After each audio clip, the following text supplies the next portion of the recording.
आज हम अध्याय 3 कक्षा 10 दो चरों में रैखिक समीकरण युग्म में अनुपातों की तुलना पर आधारित सवालों को किस प्रकार से हल किया जाता है और ज्ञात किया जाता है कि दिए गए समीकरण युग्म संगत हैं, असंगत हैं, उनकी रेखाएं प्रतिच्छेद करती हैं, संपाती हैं या समांतर हैं। पहला समीकरण हमको दिया गया है 5x - 4y + 8 = 0। दूसरा दिया हुआ है 7x + 6y - 9 = 0। तो पहले हम क्या करेंगे, इनके अनुपातों की तुलना करेंगे। अनुपातों की तुलना करने के लिए आप सभी को ध्यान है, जिन्होंने उदाहरण पढ़े हैं उससे पहले एक सारणी दी गई है, उसमें 3 नियम बताए गए हैं। पहला समीकरण अपना होता है a1x + b1y + c1 = 0। दूसरा होता है a2x + b2y + c2 = 0। इनसे हम तुलना करेंगे। ध्यान से देखिए, a1 मतलब 5, a2 मतलब 7, b1 मतलब -4, b2 मतलब +6, c1 मतलब +8, c2 मतलब -9। तो देखिए किस तरह से तुलना करते हैं। तुलना करने पर a1 बटा a2, a1 बटा a2 देखिए 5/7, b1 बटा b2 -4/6। अब देखिए ये अनुपात हमने जो ज्ञात किया, अगर इसको हम सरलतम अनुपात में बदल सकते हैं, अर्थात ये किसी संख्या से कट रहा है तो इसको काट देंगे हम। 2 से कट रहा है, देखिए 2 दूनी 4, 2 तिया 6, तो आ गया -2/3। c1 बटा c2 +8 बटे -9, तो c1 बटा c2 कितना हो गया, 8 बटे -9। तो इस तरह से देखिए तीनों अनुपात जो हमने ज्ञात किए, तीनों अनुपात बराबर नहीं है। तो जब ये अनुपात बराबर नहीं आएंगे तो हम लिख देंगे इस प्रकार, a1 बटा a2 बराबर नहीं b1 बटा b2 बराबर नहीं c1 बटा c2। ये हमको प्राप्त हुआ है। यहाँ पे देखिए तीनों अनुपात बराबर प्राप्त नहीं हुए। जब ये स्थिति होती है तो जो हमारा समीकरण युग्म है वो क्या होता है, संगत होता है। अतः समीकरण युग्म संगत होगा। रेखाएं अगर हम ग्राफ में बनाएंगे तो वो क्या करेंगे, एक दूसरे को प्रतिच्छेद करेंगी। रेखाएं ग्राफ में प्रतिच्छेद करेंगी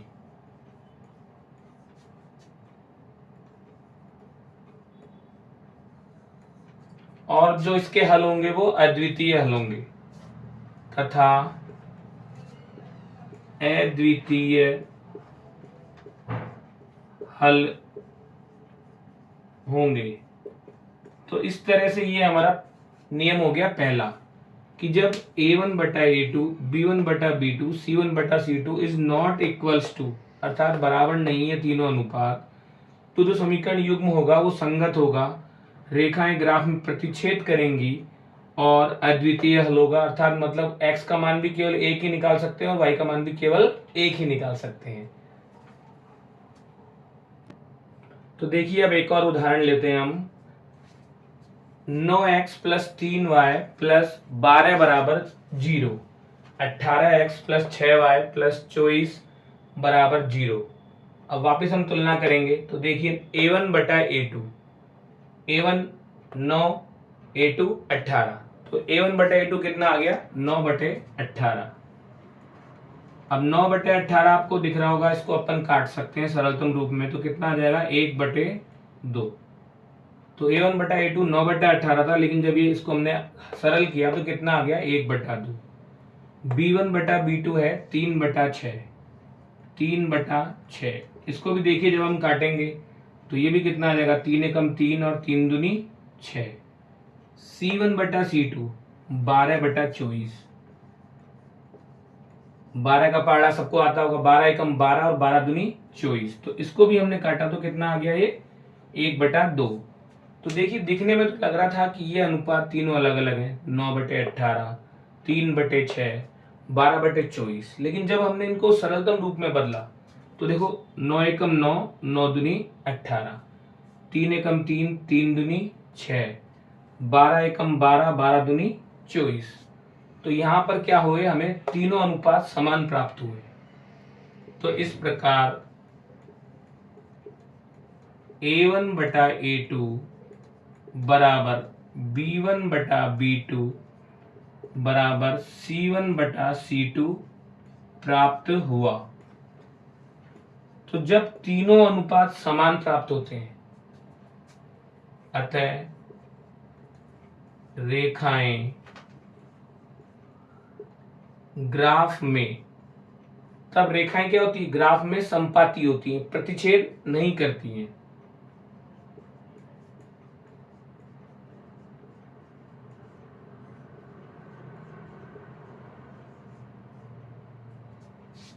और अनंत हल होते हैं। इससे पहले वाले सवाल में जब तीनों अनुपात बराबर नहीं थे तब कौन से हल थे, अद्वितीय हल। लेकिन जब तीनों अनुपात बराबर आ जाएंगे तो कितने हल होंगे, अनंत हल।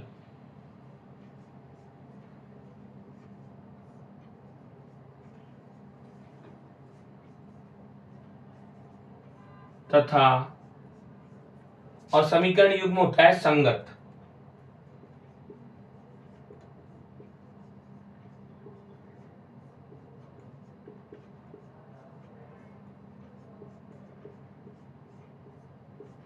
तो इस तरह से एक बार पुनः वापस देख लीजिए, A1/A2, B1/B2, C1/C2 दिखने में थे अलग अलग, लेकिन जब हमने इनको सरलतम रूप में बदला अर्थात काटा तो सभी का मान हमको 1/2, 1/2, 1/2 प्राप्त हुआ।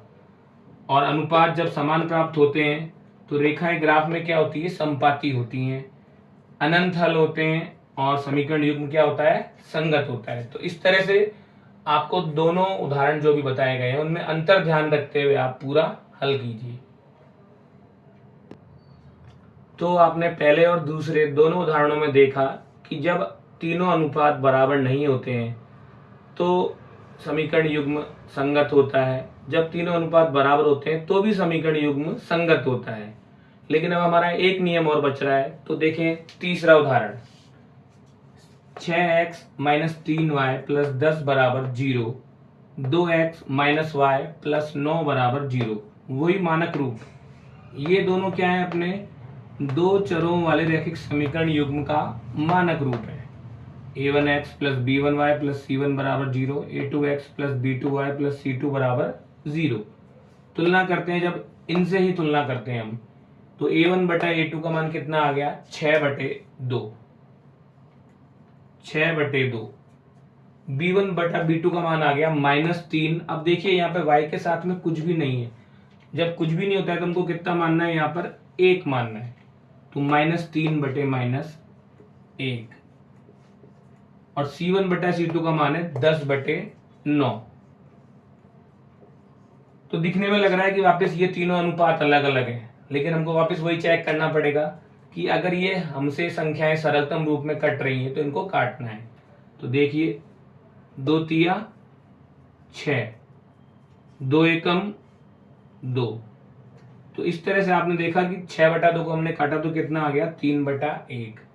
यहाँ पे भी देखिए माइनस से माइनस कट जाएगा तो कितना बच जाएगा, 3/1। लेकिन इस संख्या को अपन नहीं काट सकते हैं, 10/9 एज इट इज रहेगा। तो क्या प्राप्त हुआ, पहले दोनों अनुपात तो बराबर है, अर्थात a1/a2 बराबर b1/b2। तीसरा अनुपात बराबर नहीं है, बराबर c1/c2। तो ये तीसरी स्थिति है अपनी, जब a1/a2 बराबर b1/b2 लेकिन बराबर नहीं है c1/c2 के प्राप्त हो।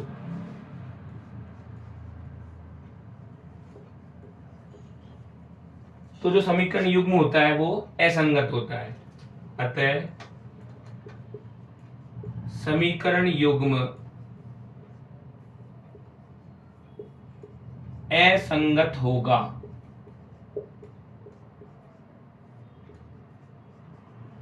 जब भी समीकरण युग्म असंगत होगा तो उसको हम आगे हल नहीं कर सकते हैं, तो लिख देंगे कोई हल नहीं होंगे, इसके कोई हल नहीं होंगे। और जब कोई हल नहीं होंगे तो क्या होगा, रेखाएं ग्राफ में समांतर रहेंगी, अर्थात समांतर मतलब दो समांतर रेखाएं रेल की पटरियों की तरह, रेखाएं परस्पर समांतर होंगी। तो ध्यान आ गया होगा आपको, समांतर का मतलब है ऐसी दो रेखाएं जिन्हें आगे या पीछे बढ़ाए जाने पर वो कभी भी एक दूसरे को नहीं काटती हैं, अर्थात उनके मध्य की दूरी हमेशा समान रहती है। वो क्या कहलाती हैं, समांतर रेखाएं कहलाती हैं। तो जब रेखाएं समांतर होंगी, एक दूसरे को नहीं काटेंगी, तो उसका कोई भी हल नहीं होगा। तो इस तरह से अब हमने आज 3 उदाहरण देख लिए हैं। पहले उदाहरण में हमने देखा कि A1/A2, B1/B2 और C1/C2 तीनों अनुपात बराबर नहीं थे, लेकिन दूसरे उदाहरण में हमने क्या देखा कि A1/A2, B1/B2 और C1/C2 तीनों अनुपात बराबर थे। और तीसरे उदाहरण में देखा हमने A1/A2 बराबर B1/B2 बराबर नहीं है C1/C2 के। तो इस तरह से ये बहुत ही इंपॉर्टेंट है अपने 10वीं कक्षा के पाठ्यक्रम के हिसाब से। इसमें हमको ये इस पर आधारित बोर्ड परीक्षाओं में एक सवाल अवश्य मिलता है, इसलिए इन तीनों उदाहरणों को आप बहुत ध्यान से देखें, समझें और इस तरह के सवाल बनाकर उनको हल करें। धन्यवाद। तो सभी विद्यार्थी अपने घर पर बहुत ध्यान से अध्ययन कर रहे होंगे। सबने एक निश्चित समय विभाग चक्र बना लिया होगा, क्योंकि आप सभी को ध्यान है कि 10वीं कक्षा में इस वर्ष भी 30% पाठ्यक्रम कम ही आने वाला है। तो आप कम से कम मेहनत करेंगे और मार्क्स अधिक से अधिक ला सकते हैं, लेकिन उसके लिए एक आपको निश्चित समय विभाग चक्र बना लेना चाहिए। तो आज हमने 2 चरों वाले रैखिक समीकरण युग्म इस पाठ में से अनुपातों की तुलना पर आधारित 3 प्रकार के सवाल हल किए। आशा है आप सभी इन सभी को बहुत ध्यान से देखेंगे और अपनी कॉपी में लिखेंगे और अभ्यास करेंगे। धन्यवाद।